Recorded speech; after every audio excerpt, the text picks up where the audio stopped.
നമസ്കാരം. ഇന്ന് വിശുദ്ധ ബൈബിളിൽ രേഖപ്പെടുത്തിയിട്ടുള്ള ഒരു ജീവിയെയാണ് നിങ്ങൾക്ക് പരിചയപ്പെടുത്തുന്നത്. അത് ഒട്ടകപക്ഷി ആണ്. ഒട്ടകപക്ഷി ഉല്ലസിച്ച് ചിറകു വീശുന്നു, എങ്കിലും ചിറകും തൂവലും കൊണ്ട് വാത്സല്യം കാണിക്കുമോ?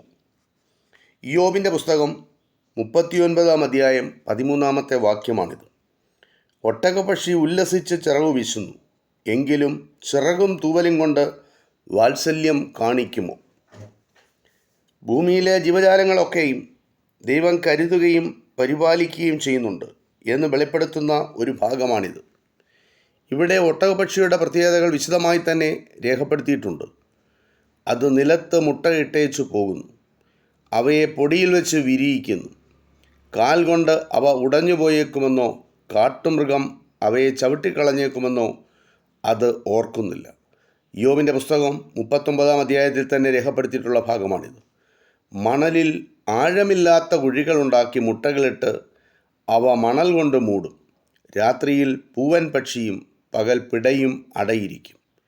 എങ്കിലും മുട്ടകൾക്ക് വേണ്ടത്ര സുരക്ഷ ലഭിക്കാറില്ല. കുഞ്ഞുങ്ങളെ പരിപാലിക്കുന്ന കാര്യത്തിലും ഒട്ടകപക്ഷി വലിയ ശ്രദ്ധ പുലർത്താറില്ല. അത് തൻ്റെ കുഞ്ഞുങ്ങളോട് തനിക്കുള്ളവയല്ല എന്ന പോലെ കാഠിന്യം കാണിക്കുന്നു എന്നാണ് ഇയ്യോബിൻ്റെ പുസ്തകത്തിൽ 39-ാം അധ്യായത്തിൽ രേഖപ്പെടുത്തിയിരിക്കുന്നത്. ശത്രുക്കളെ ദൂരെ നിന്നു തന്നെ കാണുവാനുള്ള കാഴ്ചശക്തി, ശത്രുക്കളെ ആക്രമിക്കാനുതകുന്ന ശക്തിയുള്ള കാലുകളും ഒട്ടകപക്ഷിക്കുണ്ട്. പൂർണ്ണ വളർച്ചയെത്തിയവർക്ക് 2.5 മീറ്ററോളം ഉയരവും 150 കിലോയോളം തൂക്കവും ഒട്ടകപക്ഷിക്കുണ്ട്. നീളം കൂടിയ കഴുത്ത് പൊതുവെ നഗ്നമാണ്. പൂവൻ പക്ഷിക്ക് തലയിലും ചിറകുകളിലും അഴകാർന്ന തൂവലുകൾ ഉണ്ട്.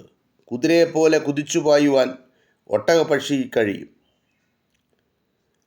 അത് ചിറകടിച്ച് പൊങ്ങി ഓടുമ്പോൾ കുതിരയെയും പുറത്തു കയറിയവനെയും പരിഹസിക്കുന്നു എന്നാണ് ഇയ്യോബിൻ്റെ പുസ്തകത്തിൽ രേഖപ്പെടുത്തിയിട്ടുള്ളത്. ഇസ്രായേലിലെ മരുപ്രദേശങ്ങളിൽ ഒട്ടകപക്ഷികൾ ധാരാളമായി ഉണ്ടായിരുന്നു. 19-ാം നൂറ്റാണ്ടിൻ്റെ മധ്യകാലമായപ്പോഴേക്കും ഒട്ടകപക്ഷികൾക്ക് വംശനാശം വന്നു. ഇയ്യോബിൻ്റെ പുസ്തകം കൂടാതെ ബൈബിളിലെ പ്രവചന ഗ്രന്ഥങ്ങളിലും ഒട്ടകപക്ഷിയെപ്പറ്റി പരാമർശമുണ്ട്.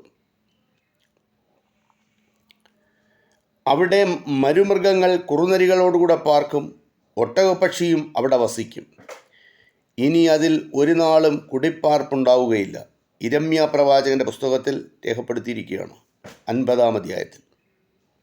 ഇത് ബാബേലിനെക്കുറിച്ചുള്ള ശാപവചനമാണ്. പാഴും ശൂന്യവുമായ ദേശത്ത് കുറുനരികളോടുകൂടി ഒട്ടകപക്ഷിയും കാണുന്നു. യെശയ്യാ പ്രവചനത്തിൽ അതിൽ പരിഭാഷപ്പെടുത്തിയിട്ടുണ്ട്. ഞാൻ കുറുനരികളെപ്പോലെ വിലപിച്ചു, ഒട്ടകപക്ഷികളെപ്പോലെ കരയും. മീഖാ പ്രവചനത്തിലും ഇത് രേഖപ്പെടുത്തിയിരിക്കുന്നു. ആഹാരത്തിന് ഉപയോഗിക്കുന്നതിൽ നിന്ന് വിലക്കപ്പെട്ട പക്ഷികളുടെ പട്ടികയിലും ലേവ്യ പുസ്തകത്തിൽ ഒട്ടകപക്ഷിയെപ്പറ്റി പരാമർശമുണ്ട്.